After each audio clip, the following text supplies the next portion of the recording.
an orator preparing to deliver an address. She came back, unhurried, imperturbable, and sat down again in the armless rocker before she answered his question. So far as her manner might indicate, there had been no interruption of the conversation. He swept her with wondering eyes. She was not playing a part, not concealing sorrow. The straight, hard lines of her lean figure were a compliment to her gleaming, unrevealing eyes. There was hardness about her and in her, everywhere. A slow, warm breeze brought through the curtainless window a disagreeable odor, sour and fetid. The apartment was at the back of the building. The odor came from a littered courtyard, a conglomeration of wet ashes, neglected garbage, little filthy pools, warmed into activity by the sun, high enough now to touch them. He could see the picture without looking, and that odor struck him as excruciatingly appropriate to this woman's soul. "Berne Webster killed my daughter," she said evenly, hands moveless in her lap. "There are several reasons for my saying so. Mildred was his stenographer for 8 months, and he fell in love with her. That was the way he described his feeling and intention toward her. The usual thing happened. He discharged her 2 weeks ago. He wants to marry money. You know about that, I take it. Miss Sloane, daughter of A. B. Sloane, Sloanehurst, where she was murdered. They're engaged. At least, that was Mildred's information, although the engagement hasn't been announced formally. Fact is, he has to marry the Sloane girl." Her thin, mobile lips curled upward at the ends and looked a little thicker, giving an exaggerated impression of wetness. Hastings thought of some small, feline animal, creeping, anticipating prey, a sort of calculating ferocity. She talked like a person bent on making every statement perfectly clear and understandable. There was no intimation that she was so communicative because she thought she was obliged to talk. On the contrary, she welcomed the chance to give him the story. "Have you told all this to the sheriff, Mr. Crown?" he inquired. "Yes, but he seemed to attach no importance to it." She colored her words with feeling at last. It was contempt, putting the sheriff beyond the pale of further consideration. "You were saying Mr. Webster had to marry Miss Sloane. What do you mean by that, Mrs. Brace?" "Money reasons. He had to have money.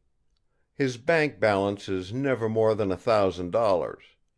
He's got to produce $65,000 by the 7th of next September.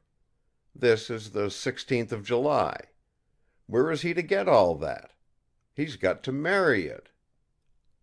Hastings put more intensity into his scrutiny of her smooth, untroubled face. It showed no sudden access of hatred, no unreasoning venom, except that the general cast of her features spoke generally of vindictiveness.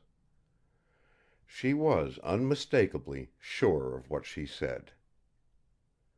"How do you know that?" he asked, hiding his surprise. "Mildred knew it, naturally, from working in his office." "Let me be exact, Mrs. Brace. Your charge is just what?" He felt the need of keen thought. He reached for his knife and piece of wood. Entirely unconsciously he began to whittle, letting little shavings fall on the bare floor. She made no sign of seeing his new occupation. "It's plain enough, I don't recall your name?" "Hastings. Jefferson Hastings." "It's plain and direct, Mr. Hastings. He threw her over, threw Mildred over. She refused to be dealt with in that way. He wouldn't listen to her side, her arguments, her protests, her pleas. She pursued him, and last night he killed her. I understand, Mr. Crown told me, he was found bending over the body. It seemed to me caught in the very commission of the crime." A fleeting contortion, like mirthless ridicule, touched her lips as she saw him, with head lowered, cut more savagely into the piece of wood. She noticed and enjoyed his dismay. "That isn't quite accurate," he said, without lifting his head. "He and another man, Judge Wilton, came upon your daughter's body at the same moment." "Was that it?" she retorted, unbelieving.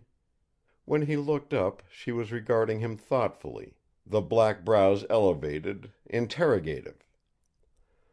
The old man felt the stirrings of physical nausea within him. But he waited for her to elaborate her story. "Do you care to ask anything more?" she inquired, impersonal as ashes. "If I may." "Why, certainly." He paused in his whittling, brought forth a huge handkerchief, passed it across his forehead, was aware for a moment that he was working hard against the woman's unnatural calmness, and feeling the heat intensely. She was untouched by it. He whittled again, asking her: "You a native of Washington?" "No." "How long have you been here?" "About 9 months. We came from Chicago." "Any friends here? Have you any friends here?" "Neither here nor elsewhere." She made that bleak declaration simply, as if he had suggested her possession of green diamonds. Her tone made friendship a myth. He felt again utterly free of the restraints and little hesitancies usual in situations of this nature. "And your means, resources? Any, Miss Brace?" "None, except my daughter's." He was unaccountably restless. Putting the knife into his pocket, he stood up, went to the window. His guess had been correct. The courtyard below was as he had pictured it. He stood there at least a full minute. Turning suddenly, in the hope of catching some new expression on her face, he found her gazing steadily, as if in reverie, at the opposite wall. "One thing more, Mrs. Brace. Did you know your daughter intended to go to Sloanehurst last night?" "No." "Were you uneasy when she failed to come in last night?" "Yes, but what could I do?" "Had she written to Mr. Webster recently?" "Yes, I think so." "You think so?" "Yes. She went out to mail a letter night before last. I recall that she said it was important, had to be in the box for the midnight collection, to reach its destination yesterday afternoon, late. I'm sure it was to Webster." "Did you see the address on it?" "I didn't try to." He stepped from the window, to throw the full glare of the morning sky on her face, which was upturned toward him. "Was it in a grey envelope?" "Yes, an oblong, grey envelope," she said, the impassive, unwrinkled face unmoved to either curiosity or reticence.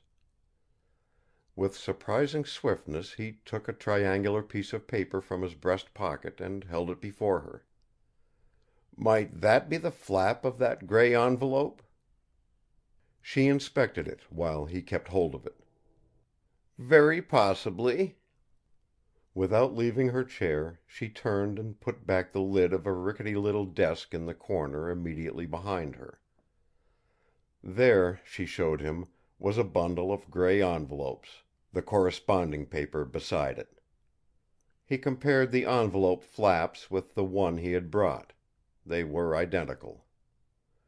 Here was support of her assertion that Berne Webster had been pursued by her daughter as late as yesterday afternoon, and therefore might have been provoked into desperate action. he had found that scrap of